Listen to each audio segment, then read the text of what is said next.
Buenas tardes, estimados vecinos, vecinas. Les recuerdo que pueden escribir sus preguntas allá en el extremo, aquí, un poquito más allá, hay una cartulina y unos papeles donde pueden escribir sus preguntas. ¿Ya? Vamos a comenzar. Muchas gracias.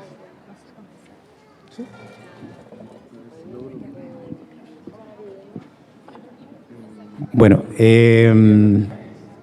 este conversatorio lo organiza Acción Constituyente. Bueno, mi nombre es Pablo Videla, soy parte de esta organización de vecinos.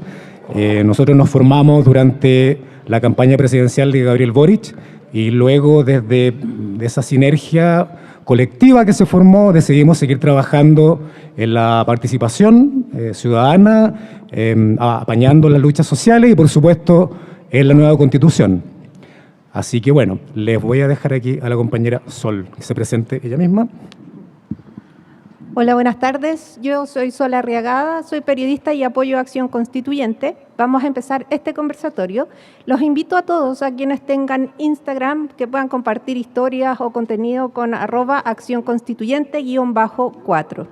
En esta ocasión estamos con Giovanna Roa y con Fernando Atria. Ambos son constituyentes del Distrito 10.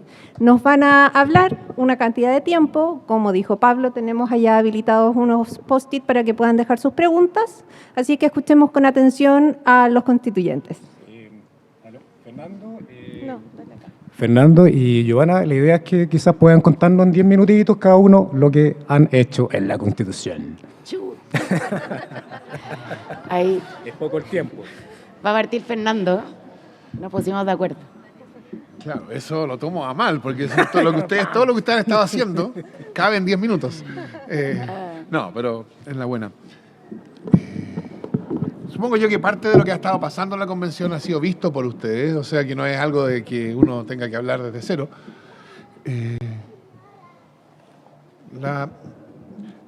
Han pasado tantas cosas, se ha dicho tanto, se ha ido creando como un cierto ambiente, etcétera. Ese ambiente ha ido cambiando, ¿no? De modo que yo lo que creo que es importante es enfatizar lo que está en el centro del proceso y cómo a eso que está en el centro del proceso, cómo le ha ido yendo, cómo le ha estado yendo. Yo creo que el proceso constituyente es fundamentalmente acerca de dos cosas. No digo que sean esas únicas dos y todas las demás sean excluidas, ¿no? Porque esas dos son cosas que incluyen a tantas otras, pero sirven entonces para ordenar lo que está pasando. Y esas dos cosas yo creo que se resumen bien en lo que ya se aprobó, que probablemente va a terminar siendo la primera frase del artículo 1 de la nueva Constitución, que comienza diciendo: Chile es un Estado social y democrático de derecho. Y yo creo que ahí está todo. Aguante, ¿no? Y está todo porque es un Estado social y es un Estado democrático de derecho. O sea, primero, es un Estado de derecho. O sea, estamos pensando judicatura independiente, el principio de legalidad, proscripción de la arbitrariedad estatal. O sea, todo eso va de suyo, obviamente. Pero no es cualquier Estado de derecho. Es un Estado de derecho que se organiza democráticamente, es decir, que tiene una institucionalidad política, que todavía está, por cierto, en términos de sus detalles, de su configuración, todavía está literalmente en conversación. Tengo que salir alguna hora a esta reunión para ir a una de esas reuniones, porque estamos en eso, pero que se organiza de modo que la institucionalidad política pueda ser vista como que existe para realizar la voluntad, bueno, permítanme decirlo en el lenguaje tradicional, la voluntad del pueblo, la voluntad de las personas, y que todos nosotros podamos ver que esa institucionalidad procesa demandas que vienen de nosotros. Yo creo que esta es una de las cuestiones que más afectó, que más dañó la institucionalidad que se hundió en octubre del 2019. ¿No? Que no había una conexión entre lo que la institucionalidad aparecía haciendo y las decisiones que nosotros tomábamos. Entonces daba lo mismo que nosotros votáramos por un programa que incluía el cambio en el sistema de pensiones. El sistema de pensiones no cambiaba.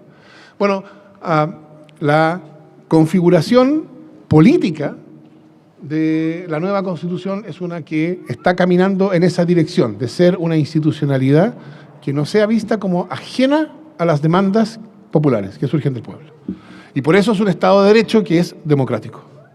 Pero además es un Estado de Derecho que es social. Social aquí significa, es un Estado de Derecho que pone en el centro la declaración y realización de derechos sociales. Los derechos sociales son derechos como el derecho a la salud, a la educación, a la seguridad social, a la vivienda, a la ciudad, etc. Esos son los derechos sociales. Y la demanda por derechos sociales es una demanda que ha estado en el centro de todo lo que ha llevado a la nueva Constitución, al estallido, a la nueva Constitución, etc. Esta es la que está, diría yo, es probablemente la que desde el punto de vista ciudadano, junto con una creciente desconfianza de la institucionalidad política, que se soluciona configurando un genuino Estado democrático de derecho. En cuanto a lo que se espera de él, yo creo que los derechos sociales son lo que han sido el motor. Y por eso creo yo que la fórmula, Chile es un Estado social y democrático de derecho, encapsula a estas dos ideas centrales, a la cual están vinculadas muchas otras, por cierto, que yo no quiero en ningún sentido invisibilizar, ¿no? La demanda feminista, la demanda de reconocimiento de los pueblos originarios, todas esas son importantes, la demanda de protección ecológica, todas son importantes, pero yo creo que están contenidas en esta idea. Chile es un Estado social y democrático de derecho. ¿Cómo esto ha ido avanzando en la Convención? Bueno, ya se aprobó, como les digo, esa declaración, pero claro, las declaraciones no lo hacen todo. Pero también esta semana hemos aprobado ya en la Convención buena parte, no todos, buena parte de los derechos sociales. Se aprobó el derecho a la salud, se aprobó el derecho a la seguridad social. Quedan algunas cuestiones por discutir y decidir respecto de cada uno de estos, pero lo central de ambos ya se aprobó el derecho a la vivienda, que no está hoy día en el texto constitucional que teníamos. Está pendiente, porque falta todavía ajustar algunas cuestiones, derecho a la educación, que por así decirlo es el otro grande de los derechos sociales, y se está avanzando en la configuración, en cuanto a lo democrático, de una institucionalidad, digamos, para empezar, sin trampas, o sea, sin cerrojos, de modo que sea sensible a las demandas sociales. Y no solo sin trampas, no solo negativamente, sino que sea genuinamente más abierta, más democrática, más participativa, etc. Ahí está la discusión, ustedes habrán escuchado algo de eso, sobre el reemplazo del Senado por la Cámara de las Regiones, que pretende que sea una institucionalidad no simplemente que contenga 2 órganos para que todo se revise 2 veces, de modo que todo sea, en el mejor de los casos, dicen, de mejor calidad, dicen, en el peor de los casos, más lento, sino que tenga una lógica distinta, que haya una Cámara que representa la voluntad política del pueblo chileno manifestada democráticamente en un sistema de elección, de modo que sea cercano a una persona un voto, y otra Cámara que representa una óptica regional, porque también ha habido una demanda muy central de descentralización. Esta es una cuestión de la cual, como tantas otras, se ha estado discutiendo por años o por décadas sin que haya avances significativos, y eso yo creo que la nueva Constitución va a significar un avance. No va a cambiar las cosas de la noche a la mañana, pero sí va a poner al país en un rumbo de descentralización, y para eso que lo que hoy día es el Senado sea reemplazado por un órgano que tiene una perspectiva genuinamente regional es también un avance considerable. Hay tanto más que decir de lo que hemos hablado y probablemente en las preguntas de ustedes van a aparecer las cuestiones que a ustedes les parecen más relevantes. Así que yo no quiero consumir más tiempo del que tenemos hablando yo y me quedo aquí y por supuesto totalmente dispuesto a conversar con ustedes según lo que a ustedes les parezca relevante y a escuchar a Giovanna, desde luego. Gracias.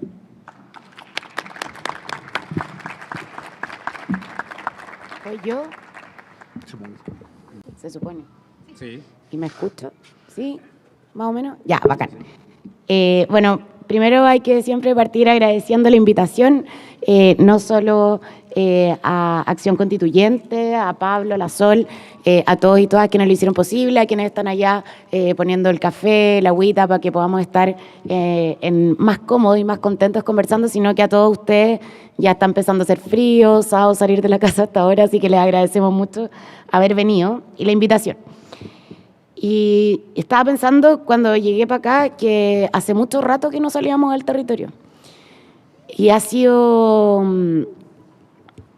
ya, no quiero que se entienda, pero ha sido motivante igual, porque si bien es muy interesante lo que estamos conversando adentro, estamos trabajando mucho, nos quedamos hasta muy tarde, la verdad es que no venir tanto al territorio ha sido también no ventilar tanto las ideas, ¿no? Quiero ser como bien transparente con eso y por eso estoy tan contenta de que podamos estar acá y por eso también espero que ahora que la cosa está ya como encaminada podamos juntarnos cada vez más.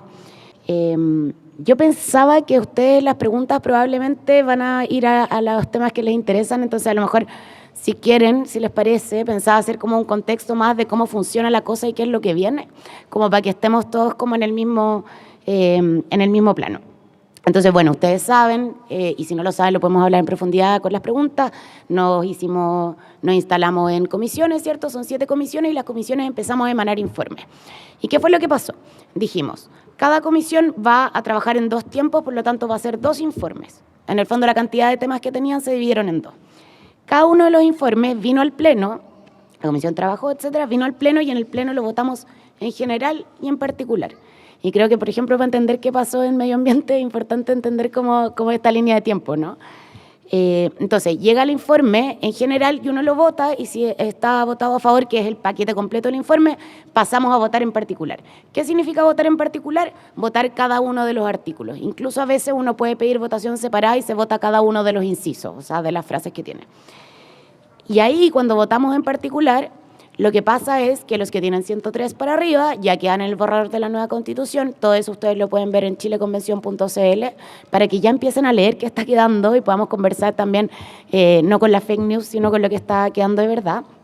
Lo que no llega a 103, pero tiene más de 36 votos, que es como un mínimo digno en el fondo para que siga siendo discutido, vuelve a la comisión. Y la comisión vuelve a trabajar eso, hace un informe de reemplazo y lo vuelve a presentar al pleno. Y en ese informe de reemplazo, que es la segunda vuelta del informe, las que tienen 103 quedan, las que no, para la casa, ¿no? Entonces creo que era importante como saber eso. ¿En qué estamos? Estamos revisando la mayoría de los informes, primera presentación del segundo o de reemplazo del primero. ¿Y qué viene de ahora en más? Entonces nos queda terminar de cerrar los informes y cuando ya tengamos todas las normas que quedaron en el borrador de la nueva Constitución, vamos a inaugurar 3 comisiones, que son como las comisiones del último periodo. Hay una comisión que es la comisión de armonización, que me imagino que han escuchado de esto, ¿no? Y la armonización lo que va a hacer es que va a agarrar todos los artículos y va a ver que sean coherentes y que después la interpretación de la Constitución no sea como, bueno, pero dice una cosa acá que es distinta a la que dice acá, entonces se está chocando. Toda esa conversación de cómo queda coherente el texto la van a hacer en armonización integrada, ya las integramos, o sea, ya decidimos quiénes van a cada cual, con una cantidad de firmas tú postulas y puedes quedar. Ese trabajo van a hacer una vez que terminen los informes de comisiones, evidentemente. Y ahora, bueno, después el preámbulo que estaba originalmente en mi comisión, yo soy de la Comisión de Principios Constitucionales, Nacionalidad, Democracia y Ciudadanía, pero nos dimos cuenta que el preámbulo no tenía sentido escribirlo en una sola comisión si es que no estaba cierto todo el texto, porque el preámbulo es como el prólogo, es la introducción de lo que viene. Hicimos una comisión de preámbulo que también va a empezar a funcionar ahora cuando tengamos el texto. Y inventamos hace poco, hicimos un arreglo reglamentario de una comisión que es súper importante, sobre todo en los tiempos difíciles en que estamos viviendo, que es la comisión de transitorias. ¿Y qué va a pasar en la comisión de transitorias? Vamos a escribir cuál va a ser el mandato al Estado de implementación de la nueva Constitución. Porque no se puede implementar todo al mismo tiempo, no se puede implementar todo un día para otro, las cosas cuestan plata. Las cosas necesitan también cambios institucionales, o sea, uno puede decir, bueno, la salud va a ser distinta, pero ¿cuál es la institucionalidad de la salud que dejamos escrita y en cuánto tiempo, por ejemplo, el gobierno de Gabriel Boric va a tener que implementarlo o si queda en un plazo de 10 años, no sé, hasta el final de la implementación? Y todo no puede pasar en paralelo. O sea, votamos Estado regional, tenemos un Estado regional con comunas autónomas, con regiones autónomas que es sumamente transformador, o sea, este país va a dejar el centralismo, por lo menos en el papel por ahora, absolutamente, y eso requiere un cambio de toda la infraestructura de cómo se administra el poder en todas las regiones del país. Eso, con salud, con educación, con el Sistema Nacional de Cuidados, con el agua, con qué pasa con el sistema, o sea, comprenderán que no todo puede pasar por un día para otro y lo vamos a ordenar. Y eso, chiquillos y chiquillas, va a ser fundamental para cuando salgamos a hacer campaña por el apruebo. Porque las preguntas de las personas no son ya lo que votamos en el apruebo, que esta era fantasía que cada uno llenaba con sus sueños y que fue hermoso sacar un 80%. Ahora nos vamos a ir a jugar otro tipo de campaña. nos vamos a ir a jugar un tipo de campaña en que les vamos a contar, les vamos a tener que contar a las personas, nosotros y nosotras a ustedes y ustedes a más personas, una gesta que vamos a tener que hacer en colectivo. Lo que les vamos a tener que ir a contar es justamente qué quedó, cómo va a pasar, cuándo va a pasar. Esas son las preguntas que tienen las personas.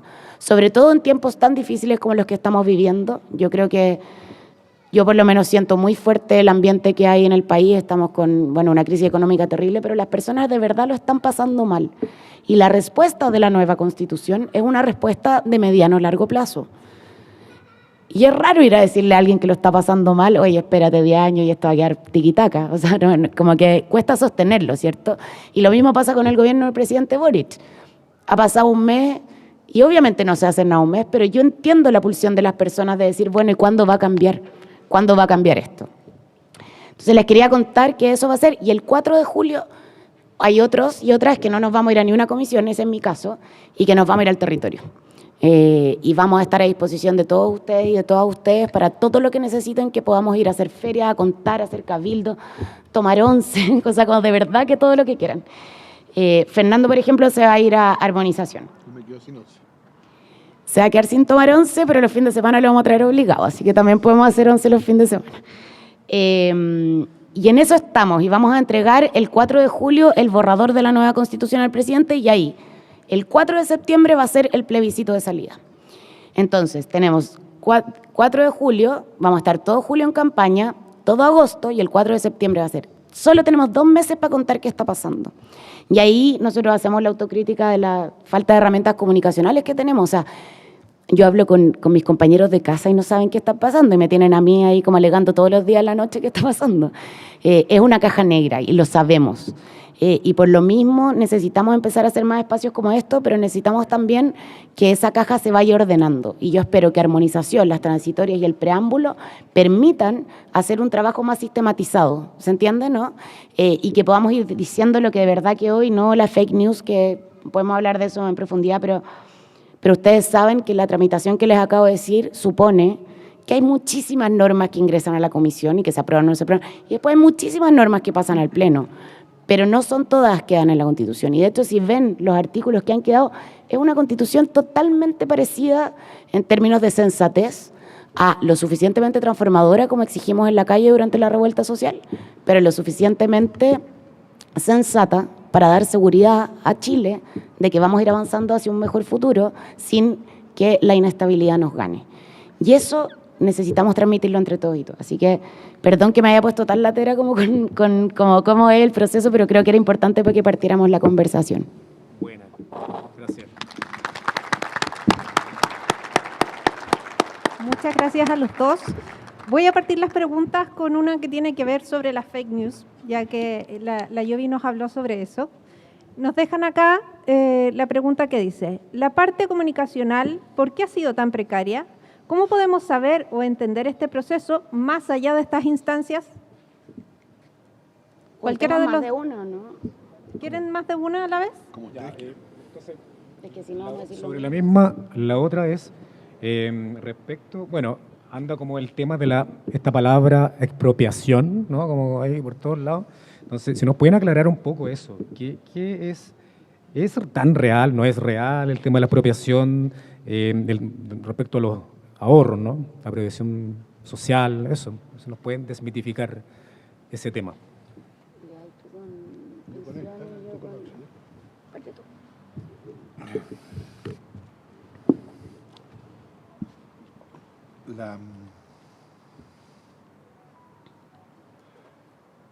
Yo creo que la cuestión de la expropiación de los fondos de pensiones es un caso de fake news.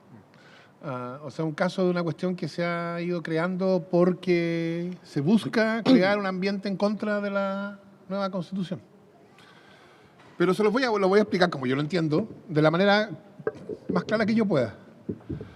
Hoy día el sistema de pensiones funciona con cuentas de ahorro individual que cada trabajador o trabajadora tiene en las AFP, ¿no? Entonces uno tiene en la AFP una cuenta que es como la cuenta que tiene en el banco.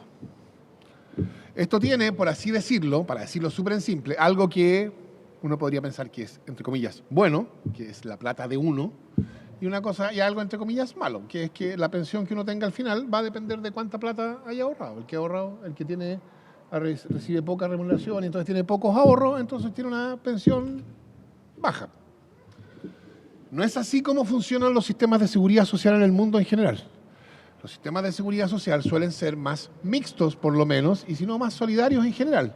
Y es que todos aportan y se forma entonces no una cuenta de ahorro individual de cada uno, sino una cuenta de ahorro, por así decirlo, colectiva, y todos reciben. Y eso permite entonces mejores pensiones. Pero esa es la discusión de fondo, ¿no? Sobre cómo queremos que sea el sistema de pensiones. Y entonces ahí hay distintas posiciones. Hay quienes creen que tiene que mantenerse el Mercedes-Benz de José Piñera y que echarle un poco más de benzina, como dicen ellos. Y otros creemos que tiene que ser un sistema que responda más a una lógica más solidaria, más propiamente de seguridad social. Esa es la discusión en cuanto a cómo se va a organizar el sistema de seguridad social para el futuro. Y para el futuro, diría yo, el criterio central del sistema de seguridad social es que sea un sistema que garantice a todos pensiones que permitan una vejez digna. Eso es lo central. Más importante que otras cosas, que si sirve para el mercado de capitales o si se mantiene o no la AFP, lo que importa es que sea un sistema que asegure para todos pensiones dignas. La cuestión de la expropiación no se refiere al nuevo sistema, se refiere a cómo se transita de un sistema a otro, en caso de que hubiera un cambio de sistema. Pero claro, si no hay cambio de sistema y todo sigue con cuenta de ahorro individual, entonces el problema de la, entre comillas, expropiación no se plantea. Entonces, la manera que ha encontrado, esta es mi opinión ya, la manera que ha encontrado la derecha para defender el sistema actual es menos decir que el sistema es bueno y más decir, cuando se quiera cambiar a un sistema distinto, le van a quitar su fondo. Y entonces usted defienda el sistema actual, no porque sea bueno, ya esa pelea la entregaron, sino porque defienda sus fondos. Y entonces ellos tratan de pasar gato por liebre, tratan de pasar la defensa de los fondos, de los ahorros que hoy día los trabajadores y trabajadoras tienen, usar eso para defender las características fundamentales del sistema de pensiones en anticipación de la discusión que viene sobre cuál va a ser el sistema. Y eso tiene una solución súper simple, que es la solución que hemos dicho todos en todos los tonos, que la dijo Gabriel Boric en la campaña y que la ha reiterado ahora como presidente. Y la solución es la siguiente: cualquiera que sea el nuevo sistema, que es más o menos la misma solución que incluso la dictadura usó cuando se transitó a este sistema. Pero cuando se transitó a este sistema había personas que estaban en el sistema antiguo, o sea, todos los trabajadores al principio estaban en otro sistema, ¿no? Y tuvieron la posibilidad de decidir si transitaban al nuevo sistema o si se quedaban en el antiguo sistema. Otra cosa es cuán real fue esa libertad, cuánto los empujaron, esa es otra cuestión, ¿no? Por cierto. Y claro, fue en dictadura, no fue en democracia. Y claro, cuando a uno le invitan a hacer algo en dictadura es distinto que cuando a uno le abren una oportunidad distinta en democracia. Pero incluso la dictadura no se atrevió a forzar a todos los trabajadores inmediatamente al nuevo sistema. Es evidente que en democracia eso va a ser menos posible. Y entonces que cuando haya un nuevo sistema, la transición, bueno, por supuesto el detalle habrá que verlo, pero los principios generales van a ser: el nuevo sistema es para los nuevos trabajadores y trabajadoras, y quienes estaban en el antiguo sistema, bueno, tendrán que decidir si ellos quieren transitar con sus fondos al nuevo sistema y someterse al nuevo régimen y tener las nuevas pensiones, o quieren quedarse con sus fondos en el antiguo régimen y mantener la pensión, sus fondos, por cierto, y la pensión que les correspondería conforme al antiguo sistema.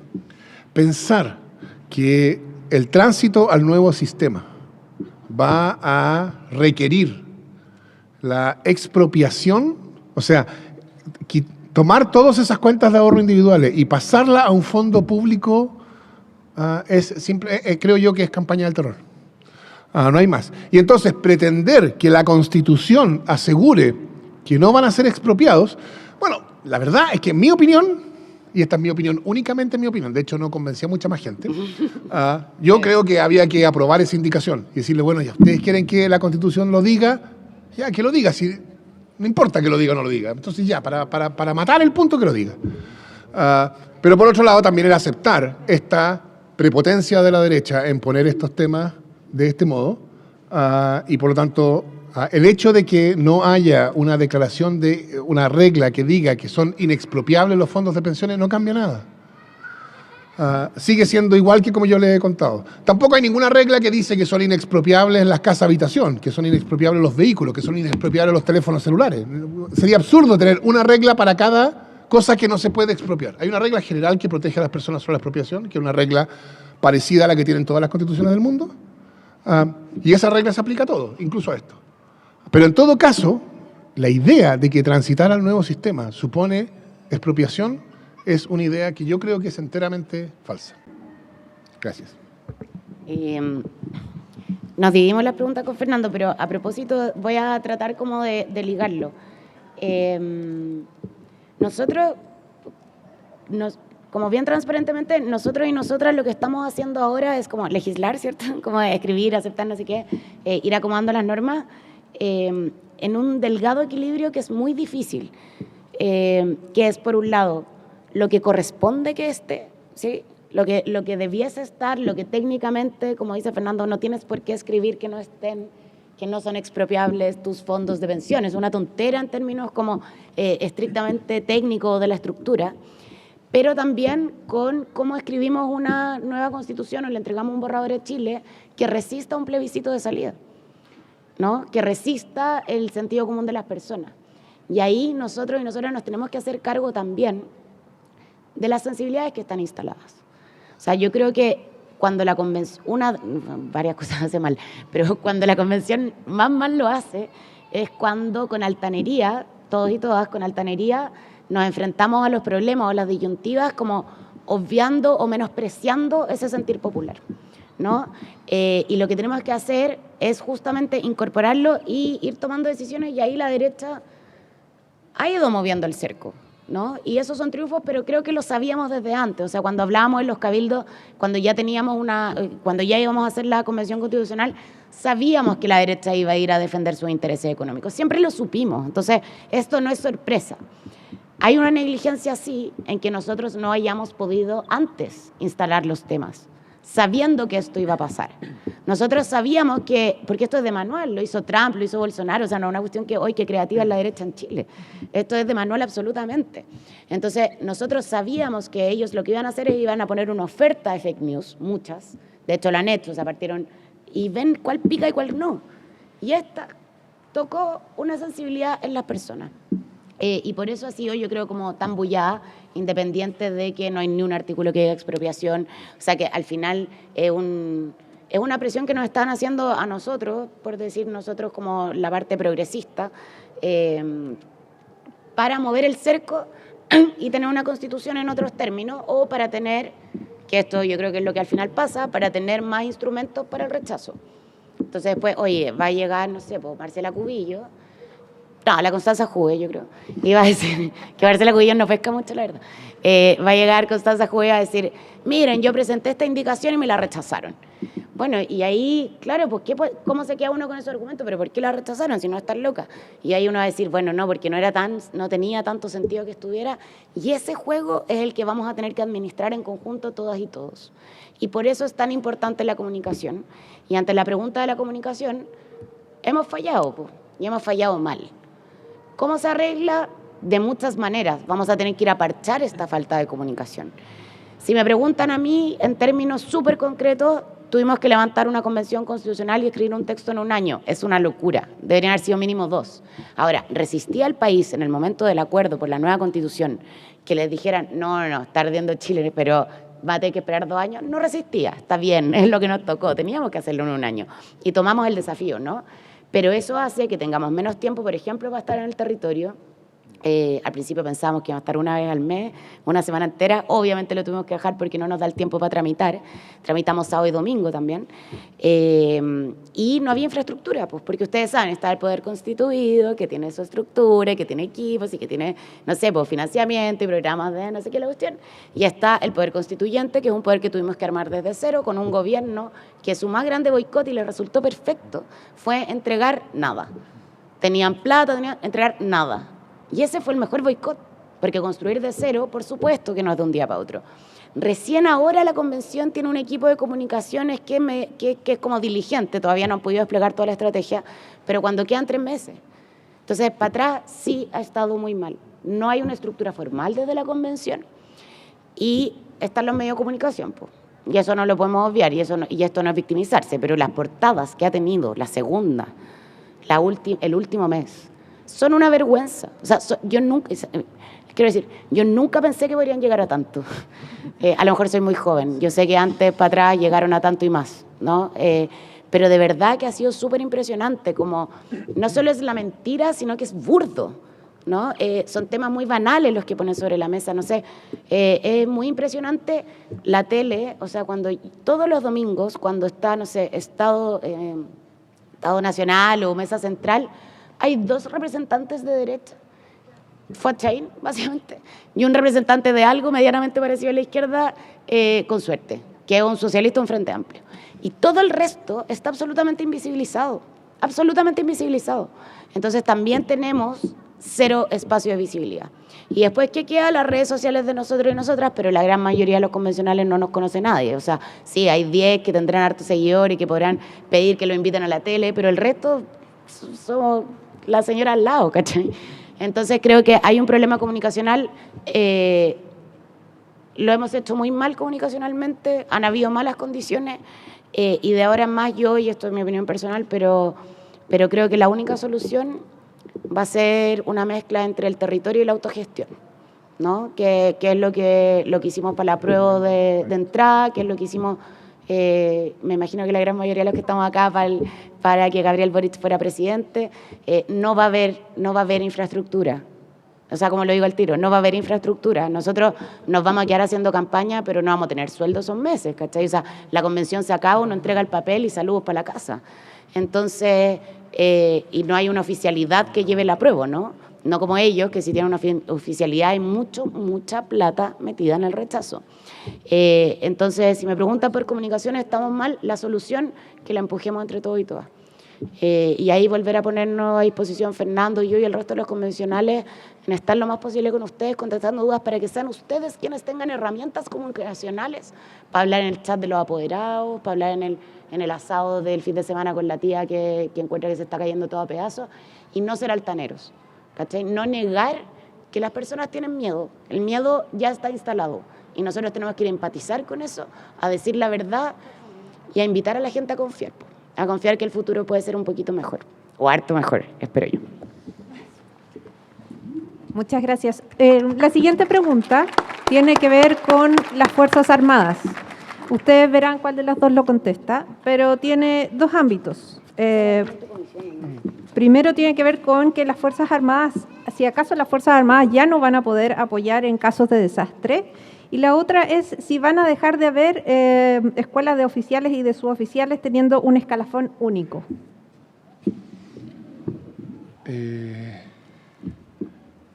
Hoy día las Fuerzas Armadas no pueden participar en tareas de control del orden público, por una razón bien obvia, ¿no? Porque las Fuerzas Armadas están pensadas para la guerra. Y hay una excepción, la excepción en los estados de excepción constitucional, ¿no? Entonces, y esos estados de excepción pueden ser por razones de catástrofes naturales, cuando hay un terremoto, etcétera, se declara el estado de excepción en la región respectiva, el estado de catástrofe, y ese estado permite que las Fuerzas Armadas participen, y las hemos visto participar en condiciones de ese tipo, y también en estados de excepción como el estado de emergencia que se declaró para el 18 de octubre, etcétera. Eso, la posibilidad de las Fuerzas Armadas de participar en estados de excepción constitucional sujetos al control civil y a las órdenes de una autoridad civil, porque hoy día cuando hay estado de excepción constitucional se designa a un jefe militar de la zona respectiva. En la propuesta que hay en la nueva Constitución, el jefe del estado, digamos, de la zona respectiva, en estado de excepción, va a ser una autoridad civil, y esa autoridad civil tiene mando sobre las Fuerzas Armadas y sobre las policías. Y las Fuerzas Armadas deben cumplir las órdenes que les den esas autoridades civiles, entre las cuales va a estar la posibilidad de participar. De modo que no es verdad que no puedan participar en esas labores. La situación es más o menos parecida en esa posibilidad a lo que existe hoy día, con la diferencia de que se enfatiza la sujeción a un mando civil. Y respecto a lo segundo, esa es una de las cosas que también se ha discutido en la comisión, y lo que se ha aprobado es la idea de que, no de escalafón único, pero sí de que el ingreso a las escuelas matrices sea un ingreso común y que esas escuelas sean gratuitas. Porque hoy día la diferencia entre oficiales y suboficiales es, digámoslo derechamente, es una diferencia de clase, ¿no? Y eso responde a una lógica más bien del siglo XIX que del siglo XXI.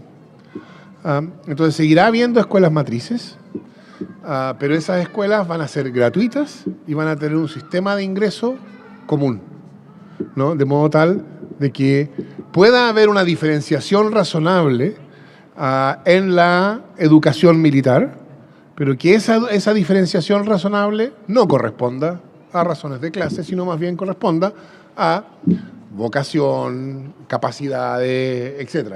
Ahí habrá que ser más experto en lo que se necesita y la educación militar que lo que soy yo, pero la idea, el principio, es el principio que yo les he comentado. Entonces, ¿cómo se asegura un ingreso común y una educación gratuita?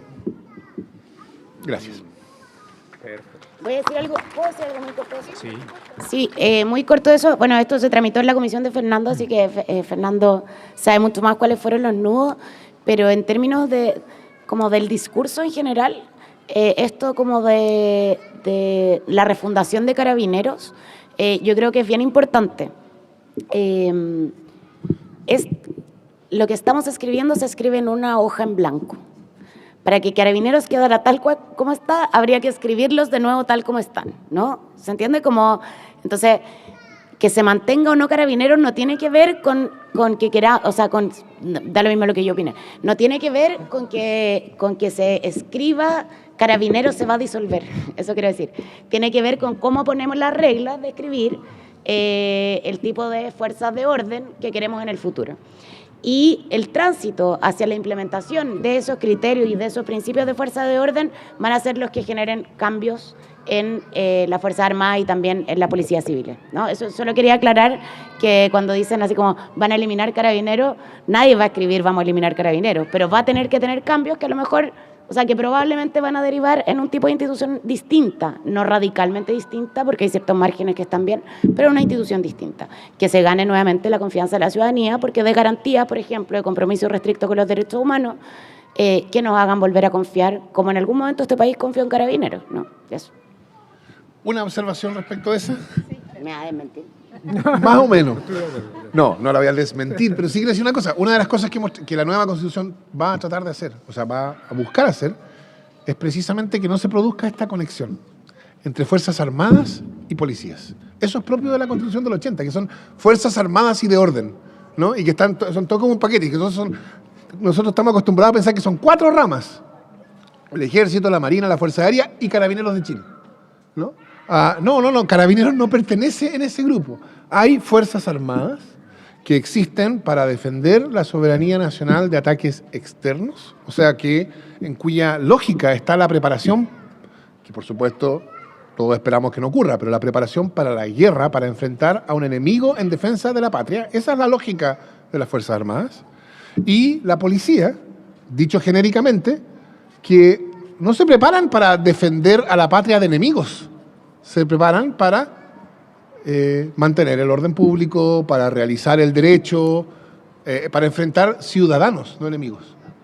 Esa distinción es fundamental, ¿no? También, muchas de las cosas que la Constitución hace, también las hace a los dos lados. Esto de las escuelas matrices, por ejemplo, también vale para Carabineros, porque hoy día Carabineros también tiene esta diferencia que también responde a una lógica de clase, etcétera, ¿no? Así que tiene sentido comentarlo a propósito de lo mismo. Pero hay que separar en la cabeza y en la manera en que los pensamos y la manera en que los tratamos y los regulamos, etcétera, esta unión que produjo la lógica de la dictadura de unir las Fuerzas Armadas a las entidades propiamente militares a las policías que son civiles. Esto es parte de la discusión que se ha producido a partir de esto de que los Carabineros son una organización civil y no militar, etcétera. Parte de eso es lo que se está... parte de lo que está en cuestión ahí es esto. totalmente de acuerdo. Estoy de acuerdo con Fernando, no es que haya vino. La otra pregunta es, ¿la nacionalización de la minería queda o no queda en la Constitución?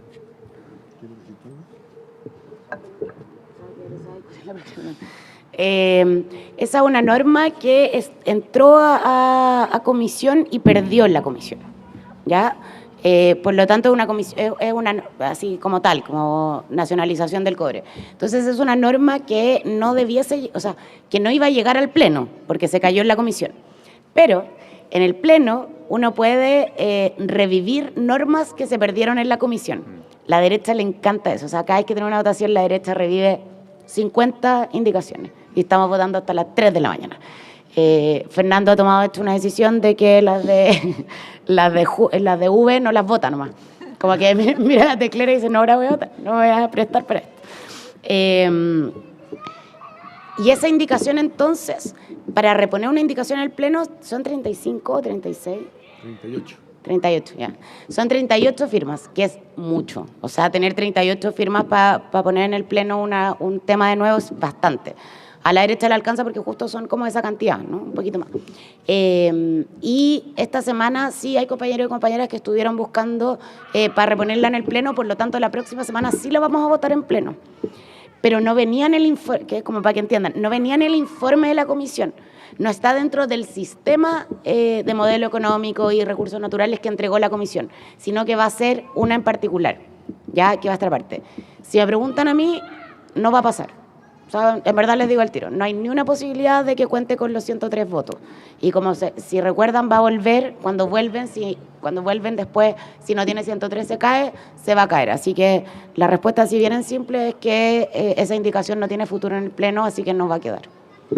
Cada uno podría pensar que está bien o está mal, pero para que sepan, no flota.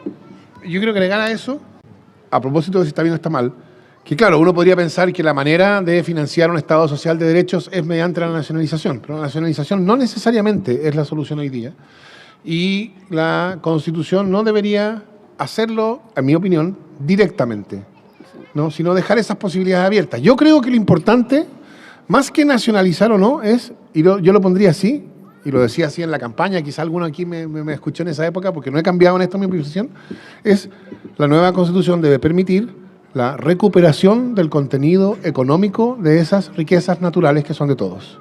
Y eso quiere decir que ese contenido económico tiene que ceder en beneficio de todos. Eso se obtiene o podría obtenerse mediante la nacionalización, pero también se podría obtener mediante otros mecanismos, por ejemplo, con un royalty de verdad, ¿no? Y yo creo que la posibilidad de hacer las diferencias que sea necesario hacer, de usar la vía para recuperar el contenido económico de esos recursos que son de todos, según lo que corresponde, lo que convenga en cada caso, debe quedar abierta y no debe quedar decidida por la nueva Constitución. Entonces, yo espero que en la Constitución no haya un mandato de nacionalización, pero sí que haya una afirmación de esta necesidad de recuperar para todos el contenido económico de bienes que son de todos. Muy breve, para sumar a Fernando, lo que sí ya quedaron principios de cómo se va a hacer la extracción de recursos naturales. Ya, esto era importante. Una cosa es que sea nacionalizado o no, pero la otra cosa es cómo hacemos una matriz productiva que efectivamente respete el medio ambiente y que también tenga, en términos comunitarios y sociales, no tenga un impacto negativo, ya que son nuestros recursos, sino que tenga un impacto positivo para las comunidades. Entonces, si quieren después les puedo mandar el link de donde están todas, son hartas ya, pero se ha determinado, así como determinamos... se determinó el derecho humano al agua, ¿cierto? Eso fue en derechos fundamentales. Pero en términos de la Comisión 5, que es la comisión que ve modelo de desarrollo y medio ambiente, sí quedó establecido principios que son súper importantes, como que no, por ejemplo, haga un daño medioambiental que sea perjudicial para la comunidad, que efectivamente las comunidades, por ejemplo, tengan que tener participación. No explicita qué tipo de participación, ojo, es la Constitución, no son las leyes, pero que tenga que tener participación también en las decisiones, por ejemplo, de desarrollo regional. Eso va a pasar en las asambleas regionales, que son la nueva forma de ordenamiento territorial que vamos a tener, y también tiene especificaciones de, o sea, no especificaciones, tiene principios del bienestar económico. Entonces, como dice Fernando, hay muchas formas que caben, ¿no?, en qué hacer con nuestros recursos naturales, pero los principios que resguardan que el modelo extractivista no siga siendo, o sea, que no sigamos en un modelo extractivista brutal, están escritos ya en la nueva Constitución, ¿ya? Vienen más por legislar, o sea, más por votar, pero ya están escritos principios de protección medioambiental, de respeto básicamente de los derechos humanos, primero de las personas antes que del bolsillo de las empresas, etcétera. Y eso es súper importante porque pone un marco en que después podemos abrir una discusión política. La Constitución no tiene que cerrar todas las discusiones políticas, tiene que habilitar las discusiones políticas democráticas y participativas que tenemos que tener para determinar, por ejemplo, cómo vamos a hacer ese tipo de acciones públicas o privadas. Perfecto, muchas gracias. Volvemos al tema de la definición del Estado. Por acá nos preguntan, con lo ya aprobado, que se puso término al Estado subsidiario, ¿podríamos decir que tendremos un Estado humanista y solidario? ¿A qué se refiere con humanista? ¿Quién hizo la pregunta puede aclarar qué sería humanista? ¿Está la persona que hizo la pregunta para que nos pueda aclarar el punto? No. Cambiamos de pregunta. Bueno, habrá que interpretarla. De nuevo, ¿era humanista y qué más? Solidario. Yo diría solidario, sí, eso es un Estado social. Un Estado social es un Estado solidario porque la manera en que se realizan derechos sociales es a través de instituciones solidarias. Instituciones solidarias no son instituciones que son buenas personas. Instituciones solidarias son instituciones que suponen que hay un problema o riesgo común que se enfrenta en común, como seguridad social. Un sistema no solidario es un sistema donde cada uno ahorra en una cuenta de ahorro individual y al final de su vida laboral, eso que está en su cuenta de ahorro individual se convierte en una pensión que será más alta o más baja según cuánto ha ahorrado individualmente. Un sistema de seguridad propiamente social, como les decía antes, es un sistema en que todos contribuimos y se forma un ahorro colectivo y de ese ahorro colectivo se financian pensiones suficientes para todos. En ese sentido, vale lo mismo para pensar un sistema de salud. Una organización solidaria del sistema de salud es un sistema como FONASA, en que todos participan, todos concurren con su 7% y todos reciben la atención médica que necesitan. Y un sistema no solidario es un sistema como el que existe hoy día de la ISAPRE, en que cada uno con su 7% se compra su seguro y mientras le va bien, y cuando cumple 70 años empieza a estar casado por la ISAPRE, en fin, o sea, hay una diferencia súper clara entre qué significa organizar una esfera, como la salud, la seguridad social, etcétera, de un modo solidario o de un modo no solidario. Y el Estado subsidiario descansa en general en modos no solidarios, sino individualistas, y un Estado social, no digo en Chile porque no lo tenemos, pero los estados sociales que existen descansan por regla general en formas solidarias, no únicamente solidarias. No quiere decir que un sistema de seguridad social no pueda tener una dimensión de ahorro individual, pero sí fundamentalmente solidarias. Así que solidario sí, eso va junto con Estado social. Humanista, supongo que sí, porque es Yo igual acá tengo el pedazo de artículo, yo creo que... Un Estado que atiende las necesidades de los humanos. Muy bien, que ahora Fernando habla con él, porque es muy inclusivo. Ya, no solo para complementar, les quería decir que el artículo 1, el primer inciso, es Chile es un Estado social democrático de derecho, es plurinacional, intercultural y ecológico. Ese es el primer inciso. Pero el segundo inciso, es se constituye como una república solidaria. Su democracia es paritaria y reconoce como valores intrínsecos e irrenunciables la dignidad, la libertad, la igualdad sustantiva de los seres humanos y su relación indisoluble con la naturaleza. Tiene otra parte, pero solo se los quería leer porque yo creo que todos los adjetivos que, bueno, aparte lo redactamos en mi comisión, todos los adjetivos que tiene creo que debiesen referir a la pregunta sobre si es humanista o no. Tal vez no, pero se las dejo ahí para que la conozcan.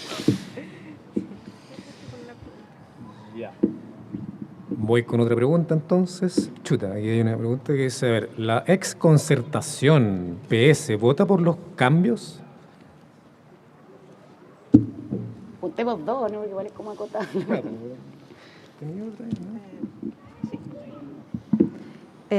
La otra es, ¿cuál es la relevancia del sistema que reemplaza al sistema bicameral? Ya, dale tú con eso. Hay dos.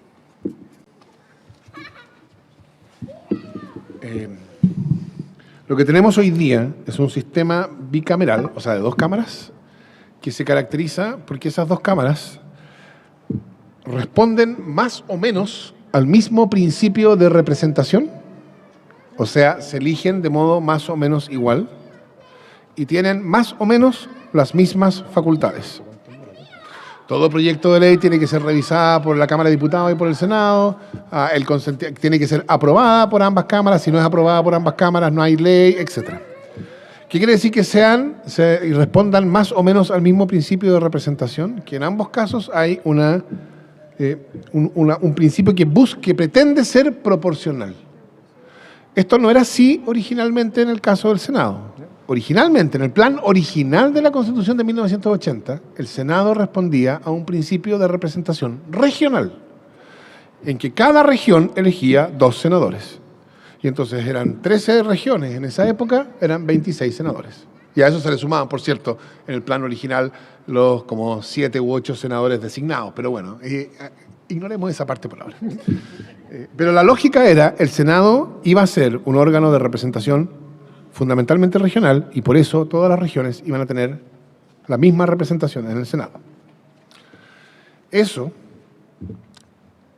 nunca llegó a ser, porque en la primera reforma que se hizo el año 89, después del plebiscito del 88, la primera conquista democrática, o una de las primeras conquistas democráticas, fue aumentar el número de senadores, en parte para disminuir la relevancia de los senadores designados, por cierto, pero también en parte respondiendo al hecho de que si son 2 cámaras que tienen la misma participación en el proceso legislativo, cuya voluntad es igualmente importante una a la otra, entonces es inaceptable que una cámara sea regional en ese sentido, porque no es aceptable por razones democráticas que una región donde viven 100.000 personas tenga los mismos votos que una región donde viven 7 millones de personas, ¿no? O sea, ese desajuste es demasiado grande. Y entonces esto llevó a que hubiera una presión que, como les digo, se manifestó primero el año 89 y después se manifestó de nuevo el año 2015 cuando se abolió el sistema electoral y se cambiaron entonces las circunscripciones senatoriales, etcétera, hacia que las regiones más pobladas eligieran más senadores. Y entonces el carácter regional de la representación, del principio de representación del Senado, es cada vez más débil, porque las facultades del Senado, que son facultades centrales de política nacional, hacen que la demanda por una representación más proporcional sea difícil de resistir. Y hoy día, por ejemplo, entonces, la región metropolitana elige muchos más senadores que, no sé, la región de Aysén. Lo que nosotros queremos, o sea, lo que el sistema que se está diseñando busca, es que hayan 2 órganos que participan del proceso legislativo, pero que, a diferencia del actual, respondan a 2 principios de representación distintos. Uno que sea lo más parecido, lo más cercano, con algunas correcciones, pero lo más cercano a proporcional, una persona, un voto, de modo que el voto en Aysén o en Atacama pese lo mismo que el voto en la Florida o en Maipú. O sea, esa es la idea, hacia allá se quiere llegar. Y la otra, el otro órgano que responda a un principio regional, para que haya un órgano que tiene y que mantiene, esto es muy importante, que mantiene una perspectiva regional. Para eso, sin embargo, como lo muestra y por eso lo explicaba la experiencia del Senado bajo la Constitución de 1980, no basta que la Constitución diga, esta Cámara de las Regiones tendrá una perspectiva regional, ¿no? Lo que es fundamental es que esa Cámara de las Regiones, como se llama este segundo órgano, va a haber entonces, como hasta ahora, un Congreso de Diputadas y Diputados y una Cámara de las Regiones. El Congreso de Diputadas y Diputados se elige por distrito, como la Cámara de Diputados hoy día, pero buscando que sea lo más proporcional posible. Y la Cámara de las Regiones se elige el mismo número de representantes regionales por cada región. Y entonces, claro, en la Cámara de las Regiones, los 7 millones de santiaguinos van a tener la misma representación que los 150.000 que viven en la región. Eso se justifica solamente en la medida en que el impulso político y la decisión final está en la que representa igualmente a todos los chilenos y chilenas, que es el Congreso de Diputadas y Diputados. Y entonces, la Cámara de las Regiones va a participar del proceso legislativo, especialmente en materias de relevancia especialmente regional, pero va a participar no al mismo nivel que el Congreso de Diputadas y Diputados. Porque la legitimación democrática que tiene el Congreso de Diputadas y Diputados, que está más cerca de lo fundamental del principio democrático, una persona, un voto, es mayor que la óptica regional. Pero esa óptica regional tiene que estar presente en la discusión de muchas leyes que van a ser fundamentales para un proceso eficaz de descentralización. Entonces, lo que nosotros buscamos, o lo que busca el sistema que se está armando, es que haya un órgano que representa igualitariamente a todos, el Congreso de Diputadas y Diputados. Que haya un órgano que lleva a la discusión legislativa una óptica específicamente regional, que va a ser fundamental para el desarrollo de un Estado regional, la descentralización, etc. Y que en esta relación, que la relación entre ellos dé cuenta de que hay un órgano que tiene cierta preeminencia política por el hecho de que estamos todos ahí igualmente representados, que es el Congreso de Diputadas y Diputados. Por eso se habla de un bicameralismo asimétrico, ¿no? En el sentido de la posición de los dos órganos no es simétrica, no es la misma, es asimétrica, pero cada uno de ellos lleva una perspectiva importante y relevante al proceso legislativo. Esa es la idea que está detrás de lo que se está discutiendo y se ha propuesto. Gracias. Ya, de la pregunta de los compañeros y compañeras socialistas. No todo es blanco y negro, ¿ya? A ver, primero, nosotros, por ejemplo, en Frente Amplio somos 17, los compañeros y compañeras socialistas que se llaman colectivos socialistas en la convención son 16. Son 16. Y no todos y todas son iguales, de hecho no todos y todas son militantes dentro de ese colectivo. Y traen perspectivas diferentes, que yo creo que es lo que enriquece a los colectivos, o sea, nos pasa a todos. Entonces yo creo que las conversaciones de los compañeros y compañeras socialistas en distintas comisiones son diferentes, ¿no? Y por lo tanto trabajan con mayor o menor cercanía con distintos otros colectivos dependiendo cuál es el tema particular de esa comisión.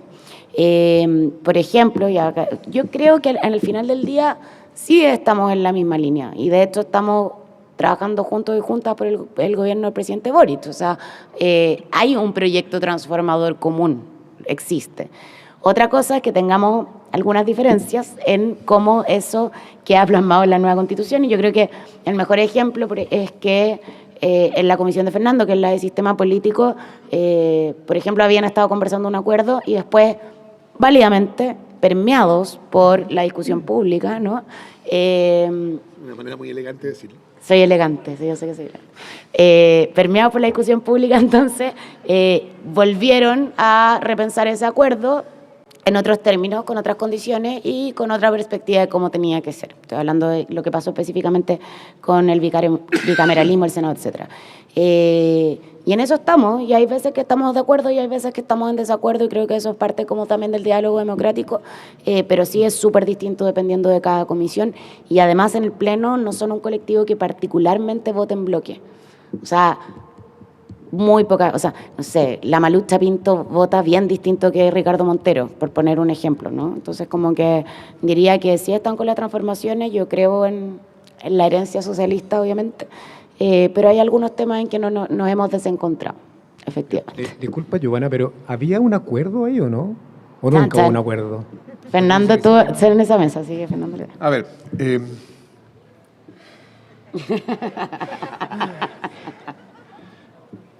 digamos, el Partido Socialista no es lo que cuenta con mi mayor aprecio de todos los partidos de todos, ¿no? Yo estuve ahí hasta hace algún tiempo y dejé de estar por alguna razón. Pero creo que en general la crítica que se ha hecho al colectivo socialista ha sido un poquito exagerada. Supongo que lo del acuerdo se refiere a lo de medio ambiente que ocurrió el jueves. Claro. Yo pensé que al de antes. No, ahí fue cuando se les acusó de traidores, ¿no? Claro, esa polémica. Y todos vimos eso, ¿no? Yo creo, mire, mi opinión es que haya habido acuerdo o no haya habido acuerdo, tratar a gritos a un colectivo en el hemiciclo de la convención de traidores es siempre inapropiado. O sea, no es aceptable. Uno podrá salir a un punto de prensa y decir, nos parece pésimo, había un acuerdo y creemos que traicionaba el acuerdo, pero agarrar a gritos en el hemiciclo de traidores a alguien por cómo vota me parece que no corresponde. Así que por eso yo en su momento dije que solidarizaba con mis compañeros socialistas. Esto de si hay un acuerdo o no, siempre en estas cosas siempre hay dos versiones. Porque si uno habla con ellos, ellos dicen, no, nosotros en la comisión, los miembros del colectivo que están en la comisión, bueno, por supuesto, fueron construyendo en conjunto con los demás, pero eso no vinculaba a todo el colectivo en cada cosa que se decía, y en ese sentido no había un acuerdo, pero los otros dicen, bueno, pero fuimos construyendo junto con los socialistas. Así que esto es parte de la política. La acusación de están violando un acuerdo es una acusación típica. La respuesta de no estamos violando ningún acuerdo porque no había ninguno, también es una respuesta más o menos típica. Yo no creo que aquí haya una... O sea, yo creo que aquí no hay algo con que apuntar un dedo acusatorio moral, por así decirlo, ¿no? Yo creo que aquí lo que hay es un desacuerdo político. Ellos creían que el informe estaba suficientemente desencaminado, como que no tenía sentido andar votando norma por norma y era mejor mandar una señal más dura de que el informe entero se debe rediscutir. Nosotros estábamos más en la posición de que también teníamos diferencias con muchas de las normas. O sea, si se hubieran votado en particular, nosotros habríamos votado en contra de muchas de las normas que estaban en ese informe, pero creíamos que había que dar la señal inicial de votar a favor. ¿No? Yo no trataría eso como una diferencia entre los traidores y los no traidores. Yo trataría eso como una diferencia política respecto de qué hacer en una situación como esa. Y no, o sea, yo sigo pensando que fue un error lo que hicieron los socialistas, porque si no pensara que fue un error yo habría hecho lo mismo. ¿No? O sea, yo no he cambiado mi opinión al respecto, pero no le daría una connotación mayor que esa. Yo, muy cortito, que quiero volver a aclarar que fueron, creo que 5 o 6 los que votaron en contra. O sea, no como yo desmarcaría que el colectivo socialista votó en contra, o sea, sé que se lee así para afuera, votó en contra, pero de hecho fue 1/3, por ejemplo, por decir algo. Entonces, solo quería aclarar eso. Obviamente esos votos inclinaron la balanza a que no se pudiera aprobar en general y por lo tanto no lo pudiéramos votar en particular. Sin hacer un juicio de valor, yo creo que todos perdieron ese día. O sea, creo que a esos compañeros hayan votado en contra, lo que hizo es, estamos viendo bien, pero probablemente atrase la discusión, porque como se acuerdan, si es que pasábamos a general, volvía 2 veces, o sea, volvía una vez, pero, o sea, en particular, pero como se rechazó en general, probablemente haya que darle una semana más a la comisión para que vuelva a hacer una devolución más. A mí eso me parece sumamente irresponsable cuando estamos contra el tiempo. Y puede ser que eso le quite una semana de armonización. Están viéndolo cómo solucionarlo, no estoy diciendo que eso ya pasó. Pero solo el riesgo, yo no estoy de acuerdo con los compañeros, se los dije, por supuesto, en buenos términos, y tampoco estoy de acuerdo con que alguien vaya a funar a alguien, como dice Fernando, así como acuerdo. Tampoco era así como todos van a aprobar, sino que se entendía que si había habido una mesa de diálogo y todo, obviamente pasamos, aunque después rechacé en particular el 90% del informe, si no tiene que ver con eso. Pero a mi modo de ver creo que fue como un poco, fue torpe, irresponsable y torpe, pero impresentable que haya una funa después de parte constituyente y de parte de asesores, o sea, ni un espacio laboral uno quiere que lo estén funando, ¿cachai? Así que al final yo creo que nadie ganó, que fue un triste espectáculo y a mí me da mucha pena que haya pasado eso cuando hace 2 días antes habíamos aprobado el derecho a la salud, a la educación, a la vivienda, el derecho al agua, el derecho a los cuidados. Yo estaba es que me puse emo, pero yo estaba muy esperanzada esta semana con que esos derechos iban a ser una buena nueva, ¿no? Y que nos iban a ayudar a empezar también a celebrar los logros que hemos tenido como pueblo en la convención, y creo que ese tipo de cosas como la que pasó con el informe de medio ambiente solo vuelven a menoscabar y le dan justas razones a la derecha también para alegar como que la cuestión es desordenada. Perfecto. Vamos a empezar a cerrar la actividad, por lo tanto vamos a dejar varias preguntas y ustedes responden lo que consideren necesario. ¿Por qué se rechazó que se prohíba optar a cargos públicos a personas condenadas por lavado o soborno, etcétera? ¿Existe otra forma de especificar el espíritu de ese artículo? Y las otras son... Y acá hay una que como que entiendo y no entiendo, pero dice, ¿qué pasa con cuáles serían las facultades de no entiendo la palabra, en regiones, o de regiones puede ser comisión de regiones? No sé. ¿Cámara de las regiones? O Cámara de Regiones, ya. ¿Cuáles serían las facultades de la Cámara de Regiones en la Constitución? O ya que la Constitución habla de dignidad como principio, ¿no? ¿Dignidad? Dignidad. Dignidad y las regiones. Claro. Algo ¿Cuáles por son ahí. las facultades que tiene? Ya. Pero tú eres, pregúntala.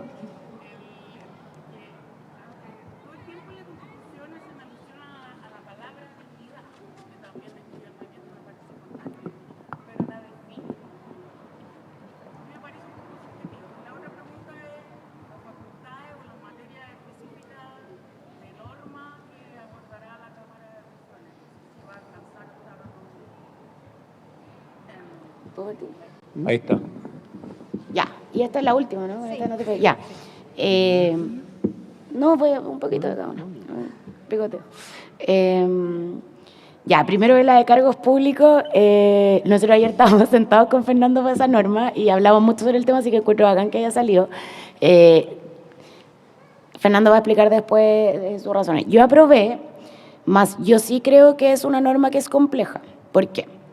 Cuando partió esa norma, la hablamos en la colectiva feminista. Nosotros tenemos una colectiva feminista y las constituyentes feministas, son, no sé, yo creo que somos como 45, ¿ya? Sí, por ahí. Bueno, lo hablamos ahí porque cuando llegó la norma, que fue presentada por unas compañeras, era una norma muchísimo más punitiva, ¿no? O sea, muchísimo más castigadora. Y lo que fue, y la norma iba a llegar igual, ¿no? Y lo que fuimos conversando entonces fue cómo hacer una norma que fuera un poco menos punitiva. ¿A qué voy con esto? Yo, por ejemplo, como feminista, creo que yo creo en el feminismo antipunitivista. O sea, yo creo que la sociedad del castigo, la sociedad de cancelar, yo estoy muy en contra de la cultura de la cancelación, por ejemplo. O sea, si es que partimos de la base que una vez que te equivocáis una vez en la vida, nunca más pudiste mejorar o pudiste como aprender también de tus errores, yo creo que nos queda bien poco como sociedad más que tener una cárcel llena de gente y por eso yo creo también en la perspectiva de reinserción en la cárcel, etc. Bueno, bajo ese supuesto esta norma es una norma compleja porque es una norma que efectivamente viene a doble enjuiciar a alguien, ¿no? Por algo que hizo y dejarlo fuera de la posibilidad de ejercer cargos públicos. Lo que no querés, o sea, y por eso la trabajamos y llegó mucho mejor de lo que era al principio y yo por eso la voté a favor porque estuve en la mesa de conversación de cómo mejorarla, ¿no? Igual responde a una sensibilidad, o sea, ni uno ni una de nosotras quiere que nos sigan estafando, que nos sigan robando la plata, o sea, se entiende que hay, no viene de la nada, ¿no? Y sobre todo para nosotras las mujeres tampoco viene de la nada que tenga contra violencia de género esté establecido, o sea, es evidente, venimos de una historia de dolor, nos pasa todos los días, es evidente que eso sea un tema que quiera estar tratado. Y yo por eso, porque participé, estoy a favor y la voy a firmar. Pero sí es una norma que está en un límite complejo, o sea, yo lo reconozco. Y Fernando después va a profundizar porque tiene una lectura también más jurídica además. Con la Cámara de las Regiones, esa es justamente la discusión. Como están en mesa como de conversación de eso, se la voy a dejar a Fernando porque eso es justamente lo que está pasando ahora. Hay una opinión del colectivo socialista, el colectivo del apruebo y la derecha, que efectivamente quieren que tenga más atribuciones, lo que vendría en el fondo a acercarlo un poquito más al Senado. Entonces ahí están como en la negociación de cuánto interactúan estas dos cámaras y en qué medida se hace más simétrica o asimétrica. Como hasta ahora es lo que explicó Fernando antes de tener un sistema que tiene dos cámaras, pero que tienen la asimetría suficiente en el fondo para poder desburocratizar, avanzar, que haya una representación regional, etc. Y con respecto a la dignidad, es súper buena pregunta. En mi comisión se vio justamente como la parte de los principios y tuvimos una discusión que es súper interesante, que es que justamente desde el sector más de la ultraizquierda, una convencional que se llama Lisette Vergara, quería a toda costa dejar escrita la dignidad humana. Y nosotros nos opusimos a toda costa. Y esto fue una discusión política grande y larga. Porque la dignidad humana es, por ejemplo, a lo que al alero de lo que se ha puesto la derecha para estar en contra del aborto, ¿no? Entonces hay un doble filo con la dignidad, efectivamente, que es complejo, y logramos que no quedara la dignidad humana como escrita como en esa mezcla de palabras que era tan peligrosa también, como conociendo el historial de argumentación, no sé qué. Y quedó como dignidad y quedó como una característica de la búsqueda del estado de la dignidad, ¿no? Así como la búsqueda de la justicia. Y quedó en esos términos, pero efectivamente una conversación súper interesante, ¿cachai? Como desde qué perspectiva, cada palabra que tú escribes, desde qué perspectiva es interpretable después, pues. Eso es como súper interesante. Y cómo la vayamos interpretando va a tener que también ser uno de los desafíos de la política y de nosotros como sociedad, ¿no? De cómo vamos caracterizando como el texto que queda escrito. Y eso, así que me aprovecho de despedir. Sí, ya, no, o sea, voy a escuchar a Fernando, por supuesto, pero agradecerle, porque siempre... es que me da risa porque con Fernando nos hemos sentado al lado esta semana y nos hemos visto tanto, pero un placer verlo también. Así que nada, agradecerle muchísimo. Vuelvo a insistir en que estamos a total disposición. Por ahí está el Pablo, que trabaja conmigo, que me ayuda en territorio. Por favor, si es que cualquier instancia que tengan, por favor, convóquennos. Necesitamos más espacio, sea del carácter que sea. Estuve hablando antes con la Martina, que está ahí, que es del Kent School. ¿Sí? Y que aparte es dirigente estudiantil, y se me acercó a invitarme también a su colegio, así que vamos a estar ojalá la próxima semana. Estamos tratando de hacer colegios todos los lunes en la mañana, así que nosotros tenemos que ser, yo estoy convencida de que nosotros, así como teníamos que ser instrumentos de la conversación democrática para escribir la nueva Constitución, somos instrumentos también de ustedes para que podamos hacer una campaña en que despejemos dudas, en que podamos avanzar y que podamos seguir conversando, porque la Constitución, el texto de la Constitución es algo que vamos a entregar, pero lo que pasa de ahí en adelante en el país es una conversación democrática que tenemos que seguir teniendo todos y todas. Así que eso, muchas gracias por la invitación y gracias también, chiquillos, por organizarme.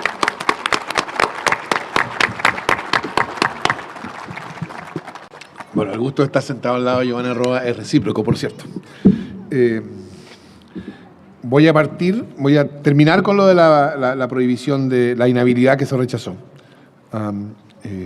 Sobre definir dignidad, yo creo que es una buena idea no definirlo. Y yo tengo una razón distinta. No es que yo tenga temor a que sea usado por la derecha para otros fines que a mí me parecen políticamente incorrectos. Eso siempre es un riesgo, con todos estos conceptos, ¿no? Ellos tienen una comprensión de la libertad, de la justicia, de la igualdad, que a mi juicio, que puede ser usada para defender cuestiones que yo creo que son inadecuadas. Pero bueno, eso es la pelea política que hay que dar después, por darle contenido a esto. Creo que es importante que conceptos como dignidad no queden fosilizados textualmente, sino que queden abiertos, y que sean entonces una manera en que se vehiculiza a distintas demandas que surgen en distintos momentos, etc., ¿no? Dignidad humana, dicho de pasada, el principio de la dignidad humana está también afirmado en la Constitución alemana, y lo comento porque es una de las dos reglas de la Constitución alemana que, según la propia Constitución alemana, es irreformable, ¿no? No se puede cambiar.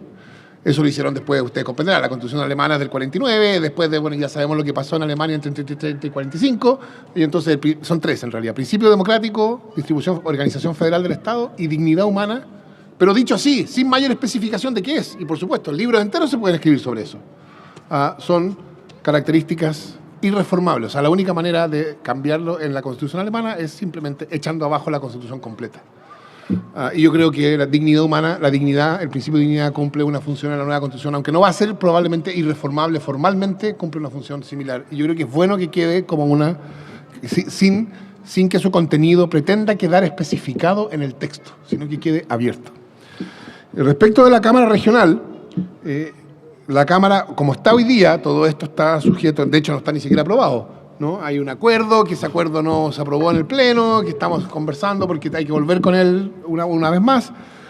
La Cámara de las Regiones tiene competencia para participar en la discusión y decisión legislativa de lo que se llama las leyes de acuerdo regional. Leyes de acuerdo regional son leyes que responden a dos lógicas. Por un lado, leyes que son especialmente relevantes desde el punto de vista del interés de las regiones, división político-administrativa del país, ley de presupuesto, por cierto, a mecanismos de equidad entre regiones, en fin, cosas de ese tipo. Y por otro lado, hay ciertas cuestiones que son especialmente importantes desde el punto de vista de la configuración del orden institucional, digamos, como ley de partidos políticos, ley electoral. Entonces, esas dos racionalidades concurren a definir la lista de leyes de acuerdo regional. Y esas leyes de acuerdo regional son el núcleo, no todo, pero el núcleo de las competencias legislativas de la Cámara de las Regiones. Respecto de la prohibición, lo que se proponía era un artículo que creaba una inhabilidad de hasta por 10 años a personas que hubieran sido condenadas por malversación de caudales públicos, fraude al fisco, soborno, cohecho, violencia intrafamiliar y delitos sexuales. Hoy día existe en el Código Penal una regla que dice: toda persona condenada por crimen es cualquier delito que merece una pena superior a 5 años, cualquiera, de cualquier tipo. Más de 5 años, eso se llama crimen. Todo condenado por crimen queda inhabilitado perpetuamente para ejercer funciones, cargos públicos. Eso vale para todas las condenas por crimen, de cualquier tipo de crimen. Puede ser, bueno, un delito sexual, puede ser un delito contra las personas, puede ser, en fin, cualquiera. La primera pregunta que se plantearía, entonces, es ¿qué pasa si la Constitución dice el legislador podrá inhabilitar hasta por 10 años a los condenados por estos delitos? ¿Qué pasa con la regla general? ¿Se convierte en una regla inconstitucional? Porque pareciera que el legislador no puede inhabilitar perpetuamente a otros condenados. Eso es lo que uno pensaría. Si la Constitución dice el legislador podrá inhabilitar especialmente a los condenados por estos delitos, vaya, no sea que es inconstitucional la inhabilitación general. Y en ese caso, la regla tendría el efecto precisamente contrario al buscado. Pero además, creo yo, uno tiene que preguntarse, ¿por qué la inhabilidad? ¿Por qué inhabilitar por esos delitos? Ignoremos lo anterior. ¿Por qué inhabilitar por esos delitos, los mencionados en ese artículo, y no inhabilitar por tantos otros delitos que pueden ser muy graves? Pensemos, robo con homicidio, ¿no? Eso no estaba en la lista. ¿Por qué? Yo creo que la única justificación sería porque se trata de delitos especialmente vinculados al desempeño de una gestión pública. El que ha mostrado no ser digno de fe pública porque la ha traicionado, entonces queda inhabilitado. Eso a mí me convence. Si la norma hubiera sido solamente quedan inhabilitados las personas que hubieran estado condenados por soborno, cohecho, malversación de caudales públicos, fraude al fisco, yo habría votado a favor. Pero además incluía delitos sexuales y violencia intrafamiliar. Violencia intrafamiliar puede ser, tanto delitos sexuales como violencia intrafamiliar son cuestiones que cubren un rango muy amplio de conductas. Violencia intrafamiliar, en la ley de violencia intrafamiliar, incluye incluso conductas que no son delitos. Por supuesto, incluye también unas muy graves, así como delitos sexuales, ¿no? O sea, incluye desde los delitos más graves de todos los delitos hasta conductas que son comparativamente menos graves. Entonces, ¿qué razón hay para incluir delitos que no son delitos vinculados al desempeño de una gestión del cargo público, como malversación de caudales públicos, etcétera, y que no necesariamente son más graves que los demás? Porque ustedes comprenderán, ¿no? El conjunto de delitos sexuales incluye delitos muy, muy graves y incluye otros delitos sexuales que son menos graves. El conjunto de las conductas descritas como violencia intrafamiliar incluye conductas muy, muy graves, pero también incluye conductas menos graves. Y quedan afuera otros delitos que sí son muy graves. Entonces yo creo que la lista que se propuso y que se votó era una lista que en este sentido no tenía ninguna lógica. Y era más bien una cosa que nosotros hemos visto mucho ocurrir en la política y que a mí no me parece bien, que es reaccionar a una demanda social totalmente justificada, porque evidentemente hay una demanda, quiero decir una cosa más sobre eso en un minuto más, pero reaccionar de un modo que no es eficaz, que no apunta al punto. Porque ¿cuál es esa demanda? ¿Dónde está la indignación ciudadana que lleva a proponer una norma como esta? En mi opinión. Bueno, está mucho más en condenas irrisorias, o sea, todos nos acordamos de las clases de ética, ¿no? Condenas irrisorias y casos en los cuales, por distintas razones, se conoce públicamente que alguien ha estado envuelto en asuntos de este tipo, pero resulta que, no hay condena. ¿Por qué? No hay condena porque el Servicio de Impuestos Internos no no ejerció la acción. No hay condena porque justo prescribió. Entonces, eso creo yo, es lo que ha motivado la indignación ciudadana respecto de esto. Condenas irrisorias y casos en que la condena nunca llega por tecnicismos. Y eso, creo yo, es lo que debe ser enfrentado, más que una declaración genérica que, como lo que yo les dije al principio, porque ya hay una inhabilidad perpetua general, no tiene mucho efecto y además que no tenía una racionalidad, una explicación que justificara por qué incluía los delitos que incluía y no. Por eso yo voté en contra de esa norma y debo decir, y claro, la norma le faltó un voto para ser aprobada. Así que, pero yo estoy dispuesto no a que ustedes estén de acuerdo conmigo, o sea, ojalá, pero que por lo menos a dar la explicación de por qué yo voté del modo en que voté. Gracias. Gracias, Fernando. Gracias, Giovanna, por estar en esta instancia con nosotros. También le agradecemos a ustedes por estar hasta esta hora con esta temperatura. Los dejamos desde ya invitados para cuando tengan el trabajo en terreno. Cuenten con Acción Constituyente para eso y les queremos dar unos pequeños presentes en agradecimiento por su participación. Un detalle. Muchas gracias a todos. Estén atentos a las redes sociales. Y bueno, muchas gracias a todos los vecinos que vienen hoy día. Y por aquí está el presidente de la Junta de Vecinos 20, que le damos las gracias. Aquí viene, no se vayan todavía, que nos va a saludar. Ahí está. Aló. Hola, vecinos, vecinas, ¿cómo están? Espero que súper bien, se vieron muy atentos. Bueno, saludo a los organizadores, saludo a Fernando, a Giovanna, bienvenidos a la Junta de Vecinos número 20 del Parque Juan 23.